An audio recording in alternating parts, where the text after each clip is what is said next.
Band theory of solids देखते हैं। अच्छा, केमिस्ट्री में आपने पढ़ा होगा कि किसी भी एलिमेंट में इलेक्ट्रॉन्स न्यूक्लियस के चारों तरफ जो रिवॉल्व करते हैं वो किसी भी एनर्जी लेवल में नहीं रह सकते। स्पेसिफिक एनर्जी लेवल्स हैं, इलेक्ट्रॉन जो है वो उसी में रिवॉल्व कर सकता है।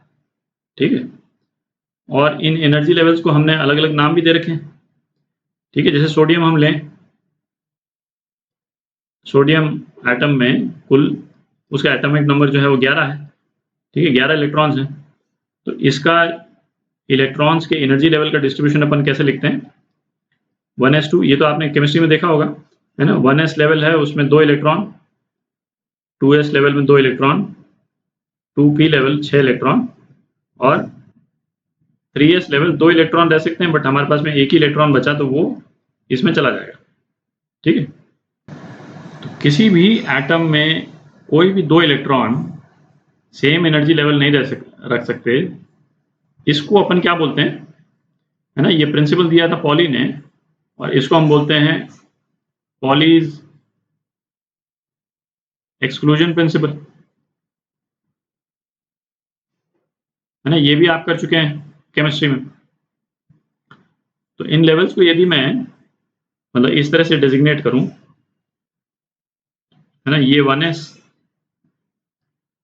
ये 2s, और ये 2p, और सपोज ये 3s।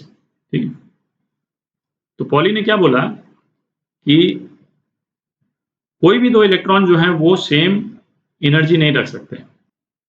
तो ये 1s एनर्जी लेवल में भी जो 2 इलेक्ट्रॉन जो अपन शो कर रहे हैं, तो हम क्या बोलते हैं, इन दोनों इलेक्ट्रॉन को के पास अलग अलग स्पिन है।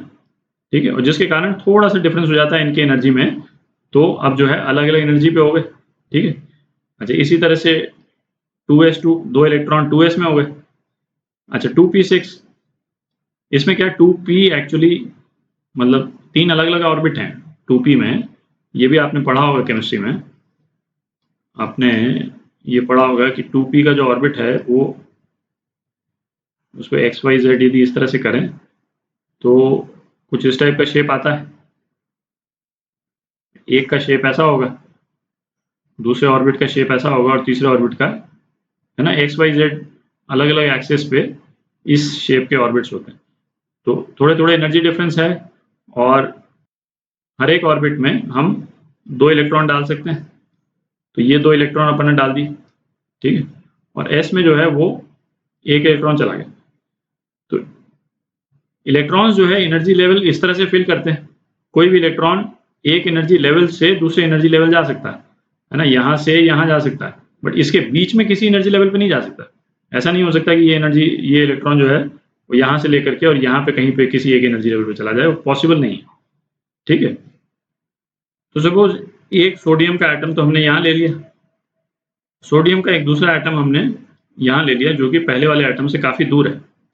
ठीक है, तो इसमें भी जो इलेक्ट्रॉन होंगे वो किस तरह से, इस तरह से एनर्जी लेवल्स को भरेंगे एग्जैक्टली सेम तरह से। ठीक है, तो यहाँ पे भी जो इलेक्ट्रॉन्स हैं वो इस टाइप से हो गए।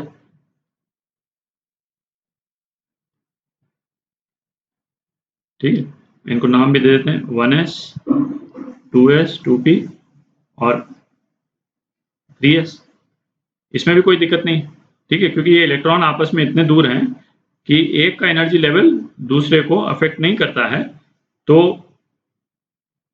इन दोनों एटम्स में, जैसे सपोज ये वाला इलेक्ट्रॉन है, ये वाला इलेक्ट्रॉन है, ये वाला इलेक्ट्रॉन एग्जैक्ट ई एनर्जी लेवल पे रह सकता है। क्यों? क्योंकि ये दोनों सोडियम एटम काफी दूर हैं। ठीक है, तो उस पे फिर ये पॉली एक्सक्लूजन प्रिंसिपल नहीं लग रहा है, क्योंकि डिस्टेंस है काफी ज्यादा दोनों सोडियम एटम्स में। ठीक है, अब सपोज हमने सोडियम एटम्स को हम पास पास ले आए और हमने एक क्रिस्टल स्ट्रक्चर बना लिया। ठीक है, और इस क्रिस्टल स्ट्रक्चर में सपोज n एटम्स हैं। तो जैसे जैसे सोडियम एटम्स पास में आएंगे, एक एटम का एनर्जी लेवल जो है वो दूसरे को अफेक्ट करना शुरू कर देगा। तो जो पहले जो है पॉली एक्सक्लूजन प्रिंसिपल केवल एटम वाइज लग रहा था, वो क्या होगा, पूरा स्ट्रक्चर वाइज लग जाएगा। पॉली एक्सक्लूजन प्रिंसिपल पूरे के पूरे 9 जो n एटम्स हैं, है ना, चाहे वो सपोज 1 मोल एटम्स हम ले आए, तो मतलब 10⁻23 एटम्स ले आए हम, है ना, 6 इंटू 10⁻23 एटम्स। तो ये पॉली एक्सक्लूजन प्रिंसिपल जो है पूरे 6 इंटू 10⁻23 एटम्स पे लग जाएगा। ठीक है, तो अब ये होगा कि 1s पे कोई भी दो एटम के कोई भी दो इलेक्ट्रॉन सेम एनर्जी लेवल पे नहीं रह सकते। ठीक है, यहां तो रह पा रहे थे क्योंकि एटम्स बहुत दूर दूर थे, पास ले आए तो नहीं रह सकते। तो ये कैसे पॉसिबल है? तो उसमें होता क्या है कि एनर्जी लेवल जो है वो स्प्रेड आउट हो जाते हैं, है ना, बढ़ जाएंगे। एक एनर्जी लेवल के कितने पार्ट्स हो जाएंगे? जैसे 1s में 2 रह सकते हैं, है ना, 1s लेवल पे 2 इलेक्ट्रॉन रह सकते हैं, तो हमारे पास में 1s के 2n लेवल्स हो जाएंगे। 1s लेवल के 2n लेवल्स हो जाएंगे, मतलब ये एक, है ना, इस तरह से स्प्रेड आउट हो जाएगा। ये जो 1s लेवल है वो इस तरह से स्प्रेड आउट हो जाएगा। तो इसमें कितने लेवल हो गए? इस टाइप से हो गए। आप देख लें, बिल्कुल बहुत बहुत पास पास, और टोटल 2n नंबर के लेवल्स हो गए यहाँ पे। और n कितना है? ये एवोगाड्रो नंबर, हमने 1 मोल ले लिया बेसिकली। ठीक है, तो ये एक तरह से ना, एक तरह से इसको हम बोलते हैं बैंड बन गया। ये 1s का बैंड बन गया। और हर लेवल पे कितने इलेक्ट्रॉन रह रहे हैं? आराम से 2 इलेक्ट्रॉन। ठीक है, इसमें हर एक जो लेवल है, हर लेवल पे आप 2 इलेक्ट्रॉन बढ़ सकते हैं। 10⁻23 लेवल्स हैं टोटल। ठीक है, इसी तरह से जो आपका ये 2s वाला है ना, ये फैल जाएगा। ठीक है, ये इस तरह से बैंड में चेंज हो गया। फिर 2p जो है वो बैंड में चेंज हो गया। आप समझ रहे हैं? तो अब सोडियम का सपोज 1 मोल एटम्स का यदि कोई क्रिस्टल है, लैटिस स्ट्रक्चर है ना, सॉलिड, तो उसमें जो एनर्जी लेवल किस तरह से दिखेंगे, है ना, उसको देखते हैं।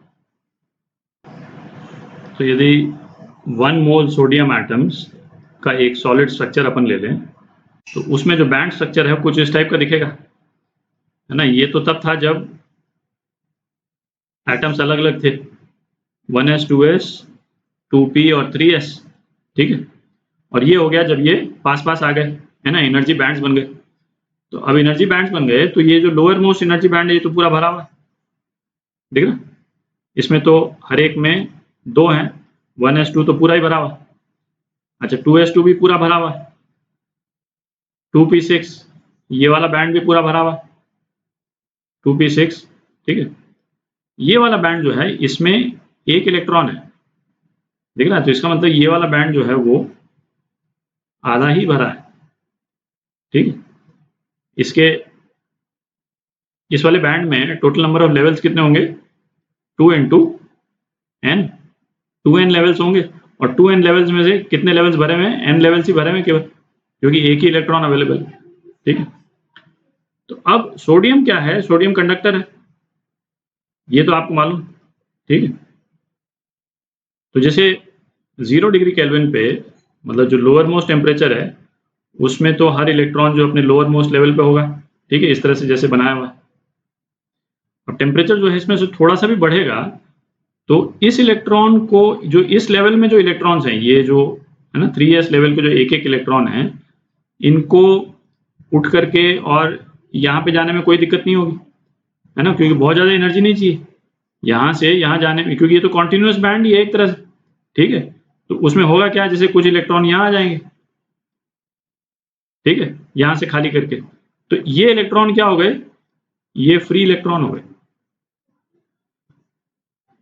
तो दिख रहा है ना, फ्री इलेक्ट्रॉन बनने के लिए, मतलब इलेक्ट्रॉन को अपने ओरिजिनल एटम से डिटैच होने में बहुत ज़्यादा एनर्जी नहीं चाहिए, क्योंकि उसके पास में ना नियरेस्ट बैंड बिल्कुल अवेलेबल है।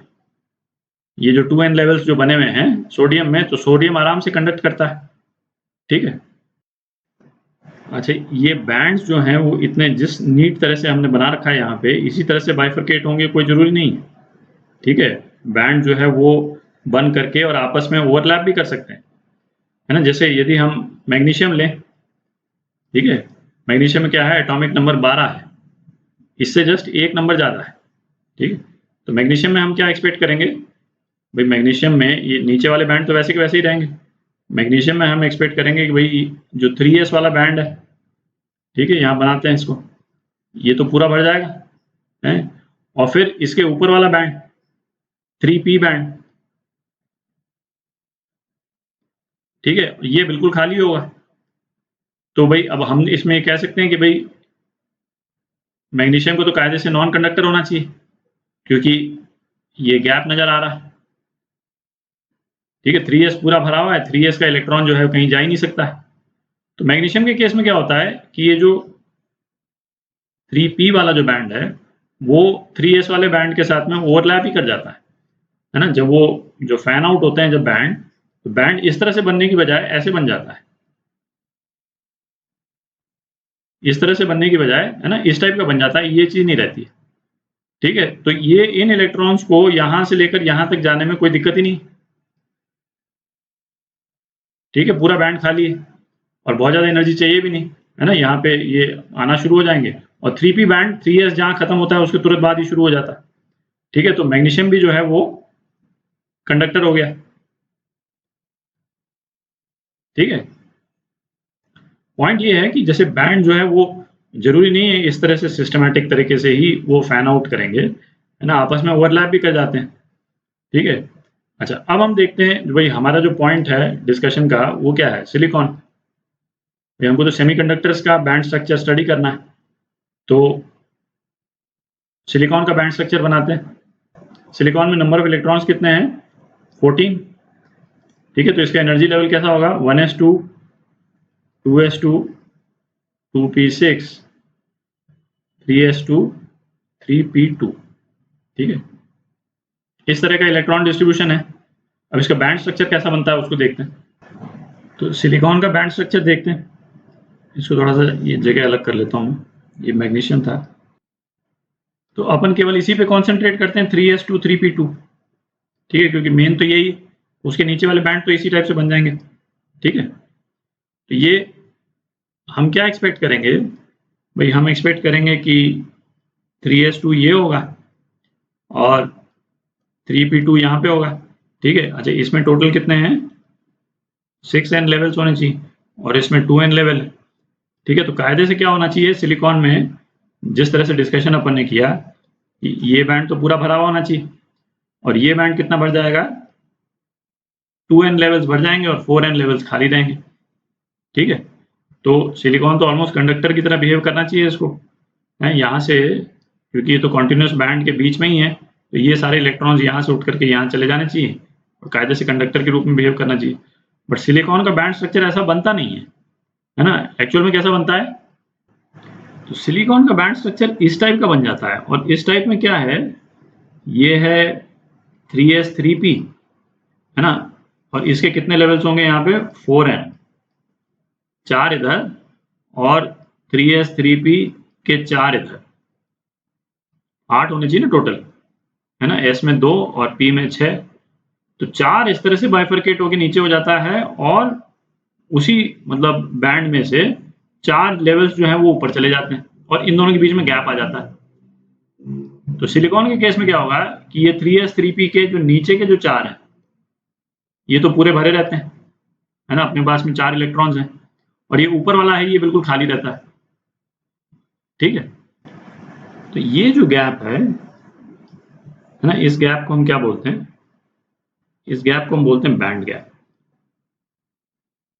ये बैंड गैप है और ये गैप डिसाइड करता है कि कोई भी इलेक्ट्रॉन, कोई भी मटेरियल जो है उसकी कंडक्टिविटी कैसी होगी, ठीक है।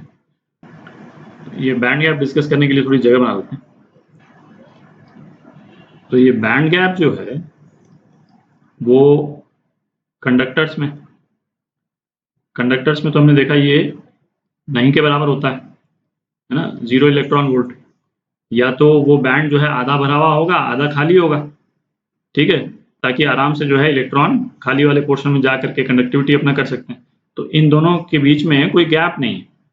और यदि हायर बैंड में भी होगा, जैसे अपन ने मैग्नीशियम के केस में देखा, तो वो उसमें क्या है भाई, 2p लेवल वो 3s लेवल के तुरंत बाद ही शुरू हो गया, एक तरह से तुरंत बाद क्या शुरू हो गया, ओवरलैप ही कर जाता है वो, ठीक है। तो ओवरलैप कर जाता है तो उसमें भी वो बैंड कॉन्टिन्यूस हो जाता है, तो बैंड गैप जो है वो ऑलमोस्ट जीरो रहता है ना, जीरो ही रहता है इनफैक्ट, ठीक है। सेमीकंडक्टर के केस में, सेमीकंडक्टर तो उसमें जैसे सिलिकॉन है, सिलिकॉन के केस में ये बैंड गैप जो है 1.1 इलेक्ट्रॉन वोल्ट होता है। सिलिकॉन के केस में इतना है। जर्मेनियम जो है 0.7 इलेक्ट्रॉन वोल्ट, ये जर्मेनियम के केस में होता है। ठीक है, तो इसका मतलब ये निकला कि हमको कंडक्टिविटी कराने के लिए इलेक्ट्रॉन को मिनिमम इतनी एनर्जी देनी पड़ेगी। ठीक है, ताकि इलेक्ट्रॉन जो है वो यहाँ से उठ करके और यहाँ चला जाए और उसके बाद में जो है वो कंडक्टिविटी हो। ठीक है, अच्छा इंसुलेटर्स देखते हैं। इंसुलेटर्स में बैंड गैप जो है वो मतलब 6 से ज़्यादा या 5 से ज़्यादा है ना, 5 इलेक्ट्रॉन वोल्ट और हायर है ना, इतना रहता है। तो 5 इलेक्ट्रॉन वोल्ट तो काफ़ी ज़्यादा हो गया। ठीक है, मतलब आप समझे, यदि इस तरह का डायग्राम है तो इंसुलेटर के केस में जो हायर बैंड होगा वो यहाँ पे कहीं पे होगा। ठीक है, तो गैप आपका मतलब इतना गैप हो गया।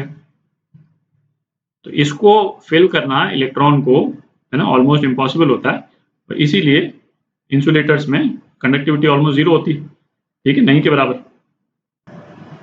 तो इस तरह से एनर्जी बैंड्स में इलेक्ट्रॉन का डिस्ट्रीब्यूशन है ना, ये प्राइमरली डिसाइड करता है कि किसी भी मटेरियल की कंडक्टिविटी जो है वो किस तरह की हो। ठीक है।